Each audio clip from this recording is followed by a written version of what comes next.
BNP 237টা সিটের nomination দিছে, বাকিগুলো তার জোট সঙ্গীদের দিবি বিলাবি আর কি।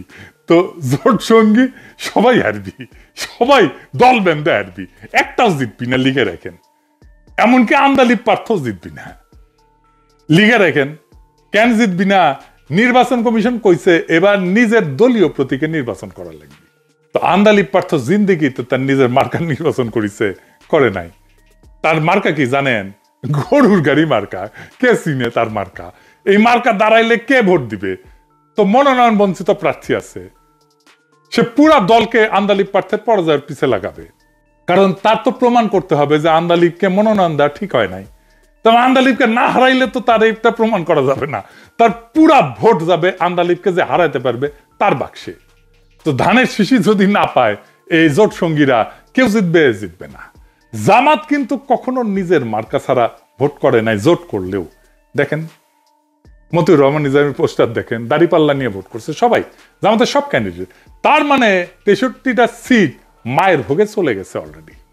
এখন এই 237টার মধ্যে 151টা জিততে হবে অ্যাটলিস্ট বিএনপিকে ক্ষমতায় যাইতে হইলে। তো এই আসনগুলোর মধ্যে মাত্র 90টা সিট যদি কেউ জিতে যায়, 90 কিন্তু বেশি না, বিএনপির 147টা সিট ওয়াক ওভার দিবে দরকার হইলে।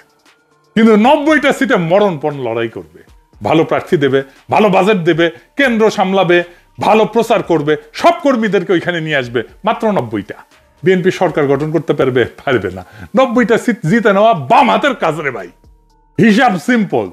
মুজিব ইন্ডিয়ারে উদ্দেশ্য করে কইছিল, উনি আমাদের কথা রাখলেন না, রাখলেন ভুট্টো সাহেবের কথা। আওয়ামী লীগ পুনর্বাসন করতে গিয়া বিএনপি আম সালা দুটেই যাইতে নিচ্ছে। হ্যাঁ, তারেক রহমান তো আমার কথা রাখলো না, ভুট্টো সাহেবের কথা রাখিছে, মোদির কথা রাখিছে।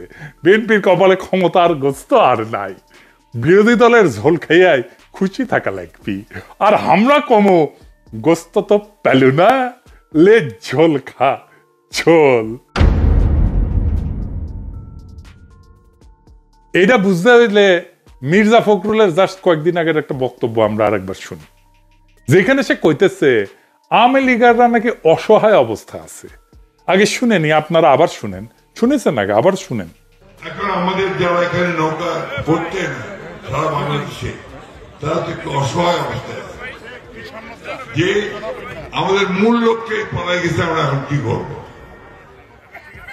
সেই জায়গায় আমি আপনাদেরকে এইটুকু আশ্বাস দিতে পারি যে আপনাকে হতাশ হবেন না, ধানের শীষ আপনাদের পাশে আছে, আমরা আপনাদের পাশে আছি। আমরা বেঁচে থাকতে আপনাদের গায়ে কেউ ফুলের টোকাও দিতে পারবে না, এই কথাটা আমরা পরিষ্কার করে বলছি আজকে। এবার বলেন, আওয়ামী লীগ কি অসহায় অবস্থায় আছে?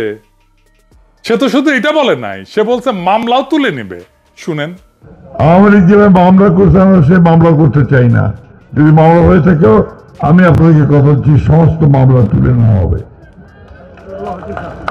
যত মামলা আছে আওয়ামী লীগের বিরুদ্ধে আমরা সমস্ত মামলাগুলো তুলে নেব।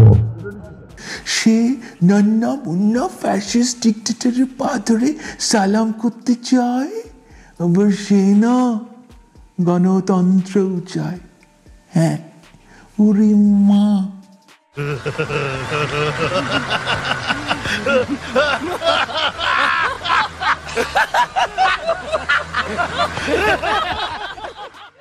তো শিয়াব একটা কার্টুনে গেছে, মির্জা ফখরুল আওয়ামী দুর্বৃত্তদের ছেড়ে দিতেছে জেল থেকে, এডিটর সাহেব দেখান পাশে। ওই শিয়াবের পেজটা একটু দেখে দেন, ও সবাই দেখুক, সবাই ফলো করবি, ওগুলো ভালো ভালো কার্টুন আঁকে। তো পরে আবার মির্জা ফখরুল কয়, না আমি এটা কই নাই, আমি সারা দেশে হয়রানিমূলক মামলা প্রত্যাহারের কথা বলি নাই, শুধু এই এলাকায় হয়রানিমূলক মামলা প্রত্যাহারের কথা কইছি। দেখেছেন? আচ্ছা বলেন তো, হয়রানিমূলক মামলা কেন আমরা দিব? এই মামলা তো প্রত্যাহারই করা উচিত, সারা দেশে করা উচিত, শুধু উনার এলাকায় না। কারণ এই মামলা তো টিকবে না। আর আমরা মিথ্যা মামলা কেন দিব? উনি কেন শুধু নিজের এলাকায় হয়রানিমূলক মামলা প্রত্যাহার করবেন, অন্য জায়গায় করবেন না? উনি কি ঠাকুরগাঁ জেলার প্রেসিডেন্ট বিএনপি? আর হয়রানিমূলক মামলা কে দিচ্ছে? বিএনপি তো দিচ্ছে বেশিরভাগ জায়গায়।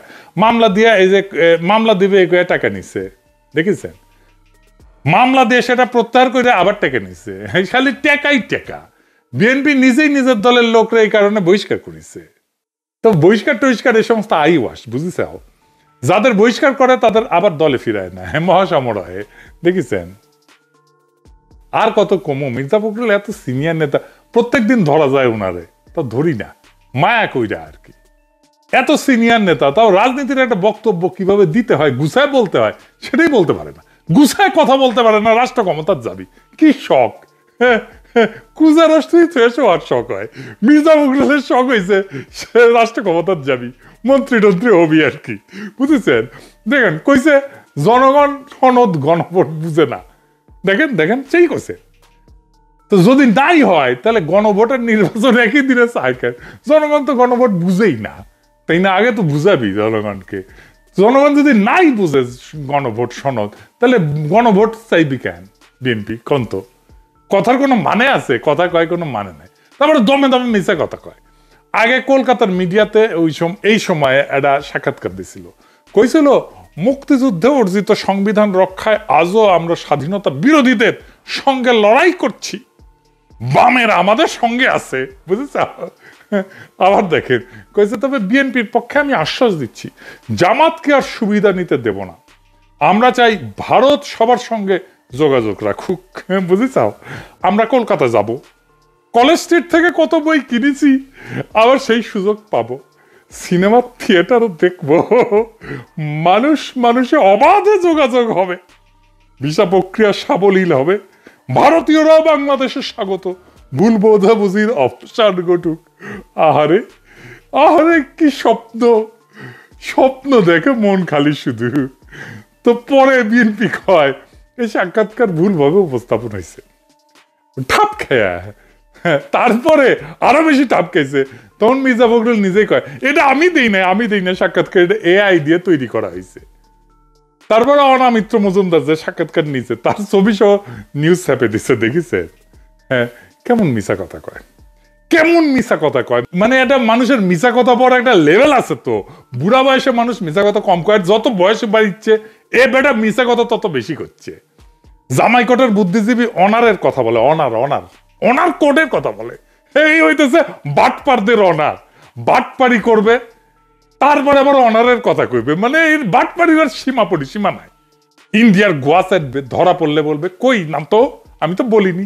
এই বাটপারির সীমাহীন, এটা ব্যক্তিগত স্খলন হইলে বুঝতাম, এটা জাতির সাথে প্রতারণা, মিথ্যা কথা কওয়া। আর কি কব, এদের কোনো শিক্ষা হবে না, কোয়ার কোনো শিক্ষা হবে না, এ আবার ক্ষমতা যাবার চায়, এটা হইতেছে বড় কথা।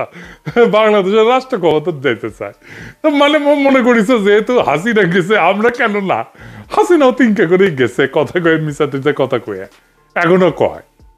শুধু কি তাই, দেখেন নাটোর 4 আসনে বিএনপি মনোনয়ন দিছে আব্দুল আজিজ, সে কি কইতেছে, সে নিরাপদে রাখবে আওয়ামী লীগারদের। শুনেন, আওয়ামী লীগের ভাইরা বিনয় সহিত বলি, দয়া করে মায়া করে আপনাদের নিরাপদে রেখেছি। আমরা যদি ক্ষমতায় যেতে পারি, আমি যদি এমপি নির্বাচিত হতে পারি, আমার বিএনপি নেতা কর্মীরা যেভাবে নিরাপত্তার চাদরে থাকবে, আওয়ামী লীগের প্রত্যেকটা নেতা কর্মী সমর্থককে আমরা নিরাপত্তার চাদরে ঢেকে রাখতে চাই।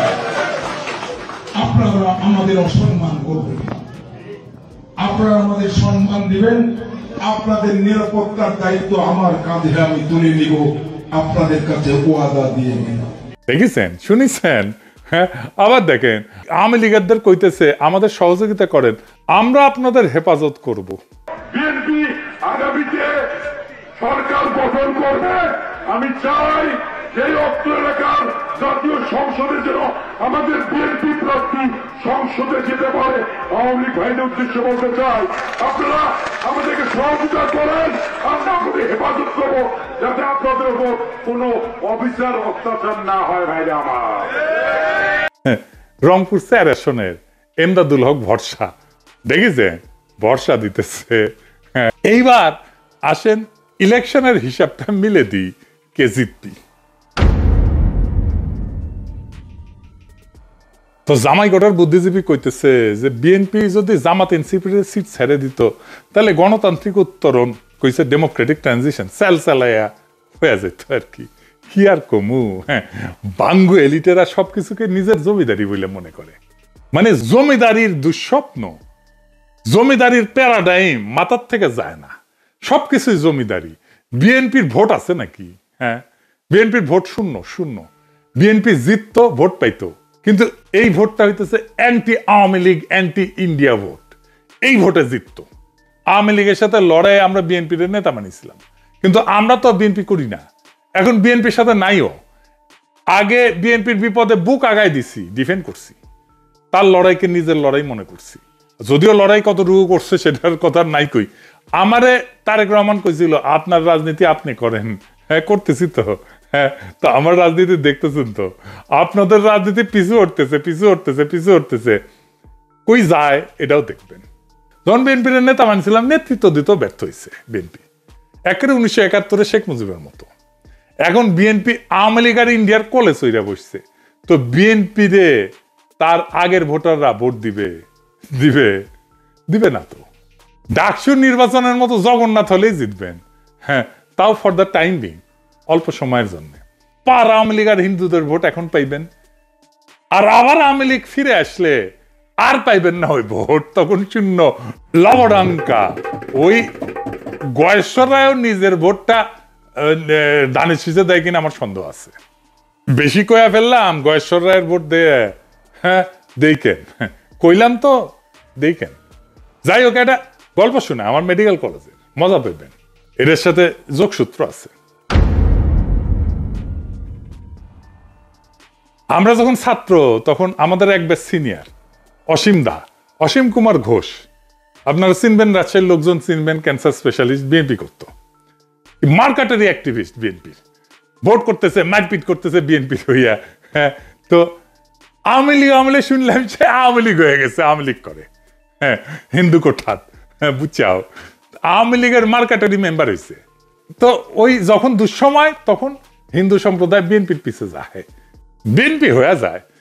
আর তারপরে ধরেন সিপিবির মতো আর কি, সিপিবি জিয়া আমলে তো জিয়াউর রহমানের সাথে খাল কাটতো, জানেন তো, খাল কাটলে সিপিবিও যাইতো, জিয়া যাইতো, বিএনপি যাইতো, আর সিপিবি যাইতো।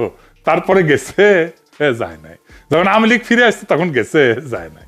কয়দিন আগে একটা মজার ঘটনা ঘটিছে, হ্যাঁ, গত এপিসোড করেছি না, ওই ডাক্তার জায়েদকে নিয়ে কইছি না, মাদকাধিকার কর্মী, তো বিএনপির জাহিদ ভাই, মানে চেয়ারপারসনের উপদেষ্টা, তা আমাদের বড় ভাই আমারে ফোন দিয়া কয়, পিনাকি তুমি নাকি জাহেদের কথা কইছো, পাবলিকে তো আমারে মনে করতেছে। আমি কইলাম, জাহিদ ভাই আপনার কথা কেন মনে করবে, আমি তো শুধু নাম বলি নাই, ছবিও দেখাইছি, তার নিউজও দেখাইছি, আর তারে তো চেনে ডাক্তার জাহিদকে, আর এই থাম্বনেলে তার ছবি দিছি, আপনারা কেন মনে করবে? তো জাহিদ ভাই কইতেছে পাবলিক। আমি কই, কে কোন পাবলিক কইল রে ভাই? তো জাহিদ ভাই কয় যে এভার কেয়ারের ডাক্তার মিনাল সরকার কইছে পিনাকি কেন আপনার পিছে লাগলো। আমার মেজাজ গেছে বিলা হইয়া। আমি কইলাম, জাহিদ ভাই আপনার পাবলিক পেলেন নাই, কথা কইতেছেন, 1 নাম্বার ইন্ডিয়ান অ্যাসেট, বিয়েও করিছে ইন্ডিয়ায়, আওয়ামী লীগের আমলে সব আওয়ামী দুর্বৃত্তদের সাথে কানেকশন করাইতো ইন্ডিয়ান এম্বাসি, আর মানুষ পেলেন না, এরকম একটা পার ইন্ডিয়ান মাল বিএনপি শীর্ষ নেতার কাছে আমার নামে কানবাড়ি করতেছে। হ্যাঁ, দেখেছেন মানে কি করে, বুঝেছেন তো, সামে সিকনে কিরকম করে এগুলা, বুঝেছেন? এই লোকের আমল নামা জানে না জাহিদ ভাই, বুঝেছেন অবস্থা? আমি কইলাম আমল নামা জানে, কয় আমি ডাক্তার মানুষ, সবারই ফোন, আমি সবার ফোন কেন আপনি ধরবেন, আপনি পার ইন্ডিয়ান মাল একটা, আপনি এটা বুঝেন না? এটা এ মিনাল প্র্যাকটিস করিচ্ছু কর, টেকে কেমন চুপ কেমা, কিন্তু যাও রমো বাদ দে, আমার লগে না। হ্যাঁ, দিকালে ভেঙ্গা ইন্ডিয়ার শ্বশুর বাড়ি পেটে দেবো একেবারে, তোর হাসিনার কাছে পেটে দেবো, আমি প্যারিসে থেকে তোর ভেঙে দিবার পারি, প্র্যাকটিস তো বেড়ে দিলাম। তো বাংলা এলিটার এখন দৌড় বেড়বি, আরে বাবা মৃণাল কান্তি সরকার, ও ইন্ডিয়ান না হোক, ইন্ডিয়ান বউ আছে, ইন্ডিয়ান, তাই তার কাছে যাই, হ্যাঁ, লাইন লাগবে একেবারে। এবার কে আমার কমিশন দিয়ে ব্যবসা গলে বেড়ে দিলাম। হ্যাঁ, যাই হোক,